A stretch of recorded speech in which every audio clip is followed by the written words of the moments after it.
Ал машинаның бояуы туралы, лагы, краскасы туралы айтатын болсақ, әзірше бұл көліктерде ешқандай соққы алмаған көліктерде әзірше ешқандай коррозияның іздері көп байқалмайды. Бірақ егерде дұрыс ремонт, сапасыз ремонт жасалған көліктерде коррозияның іздері бар.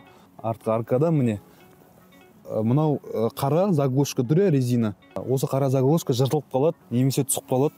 Сол кезде осы тесік арқылы, технологиялық тесік арқылы багажникке қарай, артқы орындықтардың астына қарай су кетеді. Яғни қар, жаңбыр болған жағдайда су кетеді. Яғни салонда әрдайым су болады деп, осы кобальттың иелерінен көп естіп жатамыз. Технологиялық тесікке мән беріңіздер. Мысалға қақпағы үлкен, яғни зат тиеген кезде өте ыңғайлы болады. Оған ешқандай бізде мін жоқ. Сборка деп жатыр қой, зауыттағы сборка деп. Мысалға мына зазорлары бір жерде үлкен, бір жерде кішкентай. Мынау ешқандай артынан соққы алмаған көлік. Міне, мынау бампердің, мынау бампер қанаттан бері қарай шығып тұр.